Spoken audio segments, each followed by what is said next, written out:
So Personal Shopper is a very complex film. So could you please, in the best way you can, explain how all of its different layers come together to create this one film? It's by definition, it's very hard to give a description of the different layers of a film. But let's say that it's the inner adventure of a young woman who has.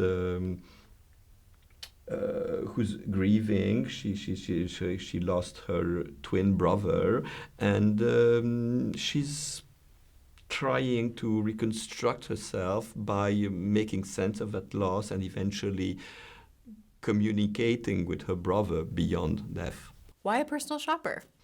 A personal shopper because I think it's the most materialistic job you can have. I mean, you know, it's the most stupid, alienated job you can have. I mean, in the sense that, you know, it deals with the fashion industry that's all about surface, and it's not about your own surface; it's someone else's surface. So it's I liked. To me, it was important to have a character who is defined by the tension between the job she has, which is a silly day job, and and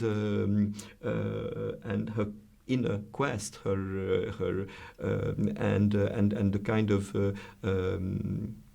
consolation she finds in the world of art, in the world of ideas, of her imaginations. So what made Kristen Stewart right for the lead role? I mean, she was like a conduit for that, for that character and for that story. Because this deals with the irrational, and I think when you're dealing with the irrational, you need to be as grounded as you can. I mean, you need to, you can't just be,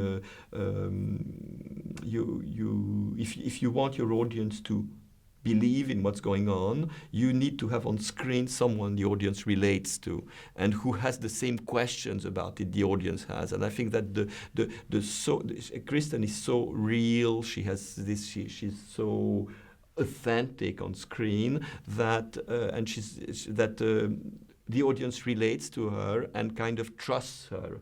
What challenges did you run into while creating the film? I thought it would be like easy, obvious, simple, and ultimately everything was much more challenging than what I ever imagined. I think the most difficult scene was shooting this text message scene. It's a very long scene where you have, you know, our character having a dialogue with someone she does not know. She hardly knows. She doesn't even know if it's a man or a woman, and it relies on the dynamics of text messaging. So I thought it would be only a small part of the film. I thought it would be extremely simple to shoot, and it has grown and grown and grown, and to get it right and to get this kind of Hitchcockian tension that you get when you're having a text message conversation yourself. It was a long, complex process.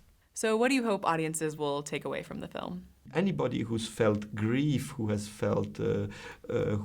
lost someone, has kept on having some sort of conversation with that person, and it's something that feels extremely real within you. And you know, I've lost my father, my mother, friends. I mean, they live with me. I keep on having some sort of dialogue, and I think that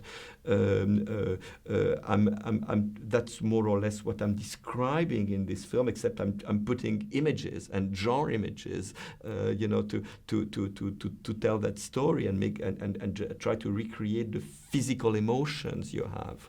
So I think it's something that echoes with everybody, and hopefully it stays with them once they're out of the theater.